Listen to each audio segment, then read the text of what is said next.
cheers to Friday and Microsoft IT outages, I guess.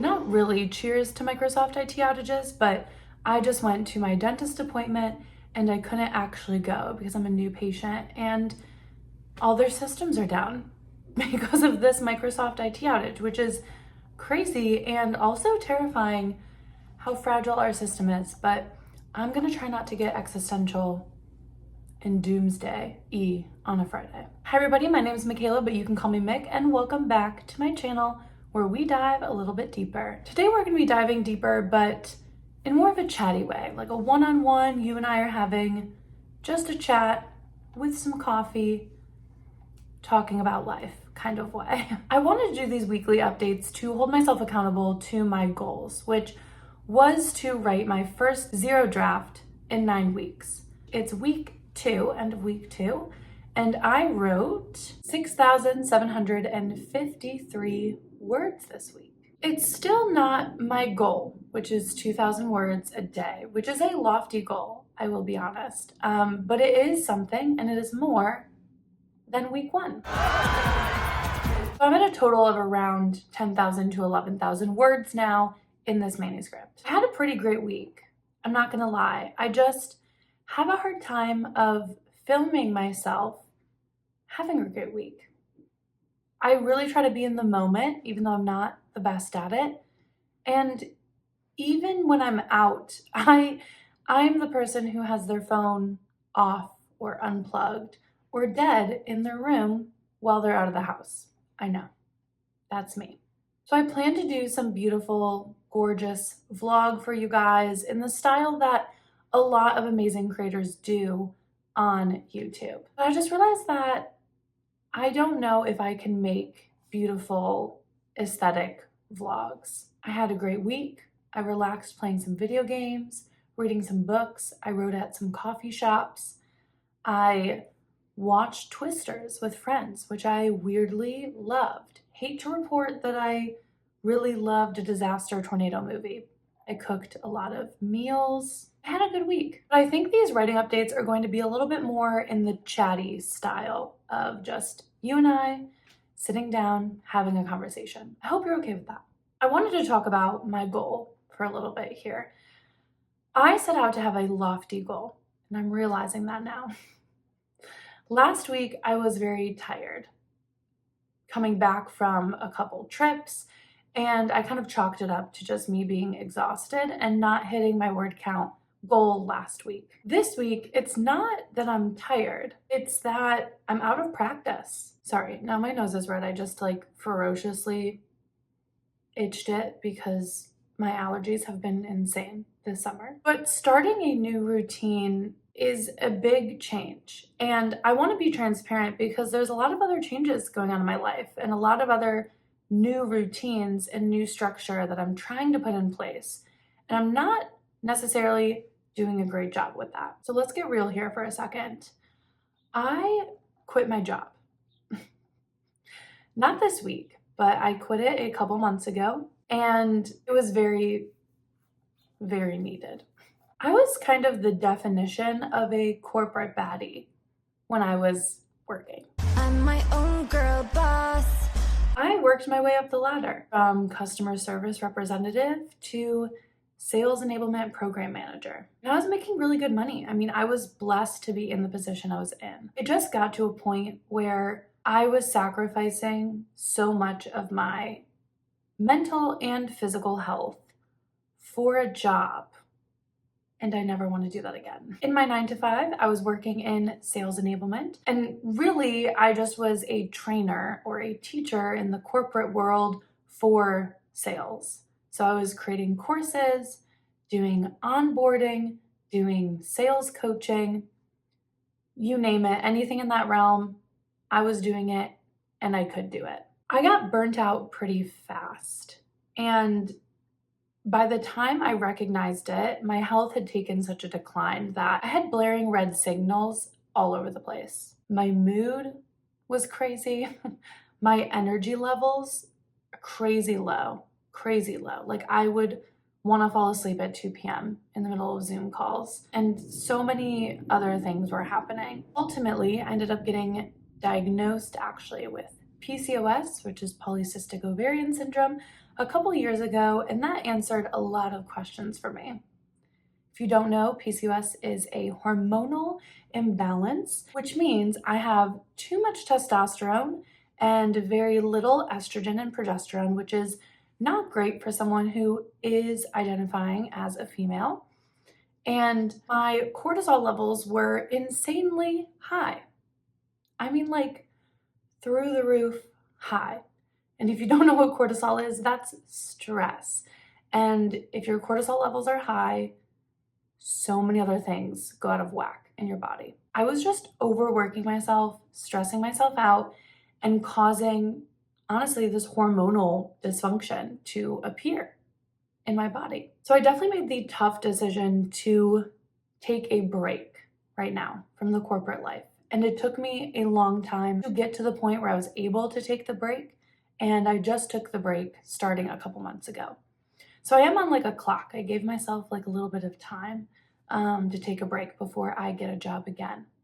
But that means that with this change, I'm trying to enact a couple new routines. So a new health routine that's going to help the health issues that I'm facing, new morning and night routines for stress, new dieting, a lot of things that have to do with my health and a lot of things that have to do with changing habits. On top of that, I decided that I want to be creating again.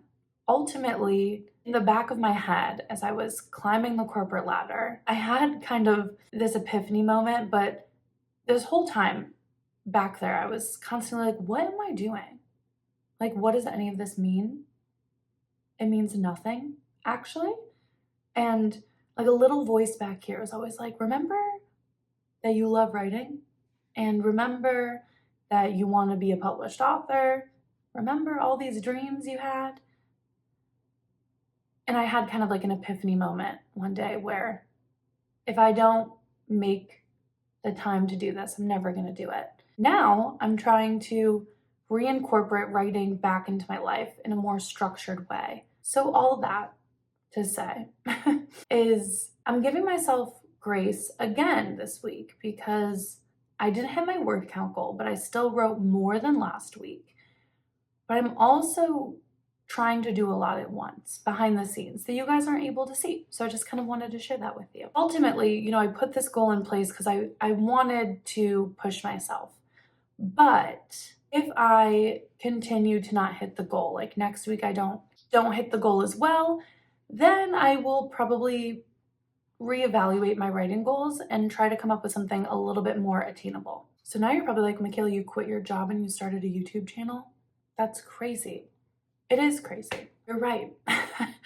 I did start this YouTube channel for a couple reasons. One, I know I want to be held accountable as I embark on this journey. Two, I also really want to create the writing community that I've always wanted to be a part of. I've had a really hard time finding a consistent writing community online, and I think this can be a great avenue to create that for me and for all of you. And then third, I actually really love making videos, and I really like making the craft videos that I've been making. In my previous 9-to-5, I was doing a lot of this type of like teaching content, creating courses and distilling big ideas down into small, bite-sized content. And I find it way more fun to do it on something that I consider myself more of an expert on than sales. And is it crazy? But I really want this thing to be a thing. I would love for this channel to become something. I don't know. And that might be crazy. But here I am being a little crazy. I quit my job. I'm focusing on myself for the next couple months. I'm trying to write a book, and I started a YouTube channel. So yeah, not your typical moves. Not your typical moves. Okay, so what the heck did I write this week? Well, I'm still in Act 1. It's so interesting because I did do the chapter by chapter outline, but I'm still discovery writing in a way. I'm realizing what I really don't want to do and what I do want to do for already the next round. Like, I feel like right now my concepts are caricatures of the final form, caricatures of what I'm trying to do. In my story, we have my main character, Helen, where she stumbles into this world of magic. So it is like a contemporary or urban fantasy. And you have an organized crime family on one side and a cult on the other. Right now, as I'm writing the cult and the crime family, they are truly shells of what they could be. They are caricatures of a mafia family and a cult. And I do not want that for the end. I really want this to feel realistic. I want this story to feel like it could happen to you at any moment. So I actually, as I've been writing, I've been also trying to do a lot of research. It's so funny. I didn't do any research before I started writing because I didn't want to get down the rabbit hole of research, because I can live there for years if you let me live there for years. So I decided to just write, and now I'm going to research as I go. And there's just so much. Like, I listed off all these TV shows I need to be watching about organized crime and cults, movies, documentaries, books, articles, also just diving deeper into the history of Cleveland with the mafia scene. I'm from Cleveland. The story is set in Cleveland. There's so much with Cleveland's history with the mafia, and I want to incorporate that into the book. So it's been a really interesting experience. It's like I'm writing the first draft just kind of for funsies, like for funsies and giggles. Like, I'm just writing it as it comes out of my head, and this book is filled with a ton of things that I would want to see in a book, and I'm kind of writing all of the fun parts. And now I imagine like the second pass is going to be adding in a lot of this research and just making everything a little bit more 3D. Because like I said, it feels like a caricature right now. It feels like I'm kind of like doodling all of the ideas out. And next draft, I want to actually like 3D model them out, make them feel more real. All my characters feel a little flat right now. Don't even get me started on dialogue. I mean, there have been pages where I've just been like, insert a ton of dialogue here. This is what they talk about. I don't feel like writing that right now. So there's been a lot of that as well in my first draft. So it's been interesting. I didn't think it was gonna go like this. And I'm really trying to have the self-restraint to like not go down too much of a research rabbit hole and just rewrite as I write. I just want to get it out. I'm gonna doodle. I'm going to flat Stanley it. I'm going to just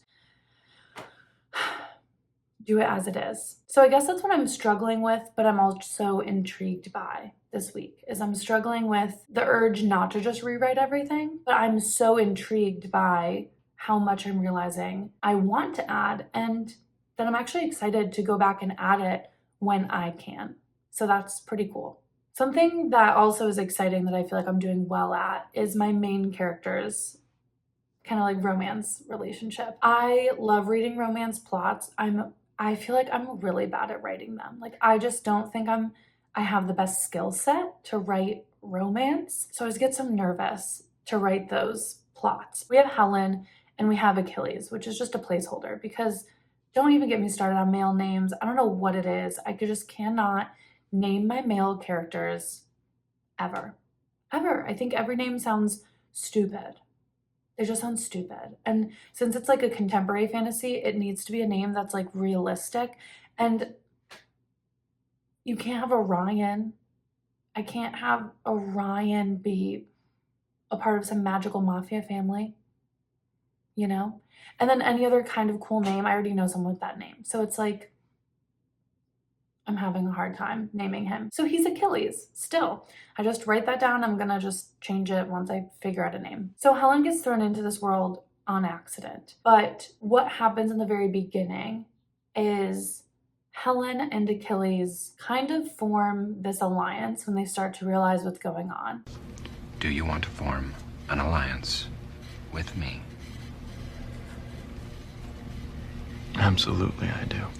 Good. Excellent. Achilles doesn't like what his family's doing, which is big, bad, organized crime things. And then Helen's best friend Zoya is in this cult, and Helen is scared for her. And so they're both not okay with the situations that they're in or what their loved ones are doing. And so they kind of come together as this pact. And they're going to both like work on the inside and take these structures down. But I kind of changed everything right before I started doing this draft when I was outlining. We really go from honestly like enemies to lovers, and we're gonna go back to enemies again, which I've never written before. So it's pretty fun. It's really cool, but it's fun to watch their dynamic because like they are in this alliance. They're working together. They have their causes. They're falling in love, but then they both get sucked in by these groups. And that even feels a little flat to me right now. I'm really excited to explore that once I do a little bit more research, adding in a lot more about how cults work and how organized crime families work. But both of these people are going to be getting sucked in to their respective group that they were trying to take down. And then the two just don't recognize each other anymore. So I'm excited for where we're going with that relationship because I have a clearer vision of that now, but it's been really fun to write the beginning parts of that budding romance. But it's also been a fine line to not make it super cheesy or unrealistic. So I've been trying to figure that out as well.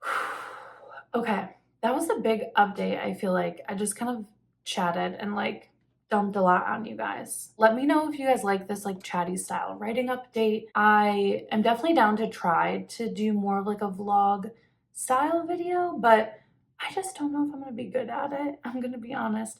I'm just gonna forget to film. I know myself. I'm just gonna leave my phone at home. It's gonna be dead, or I'm gonna forget to film what I'm doing.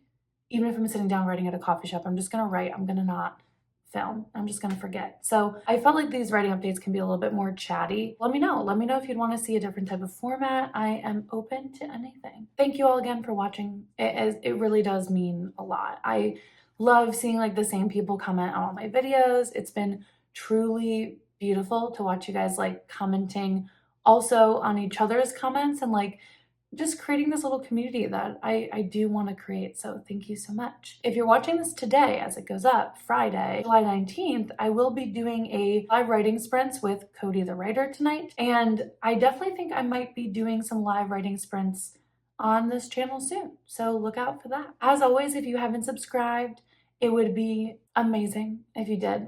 And if you liked this video, just go ahead and give it a thumbs up. It works wonders for the YouTube gods. Leave a comment below on how your writing week went, and I can't wait to talk about your projects. Bye, writers!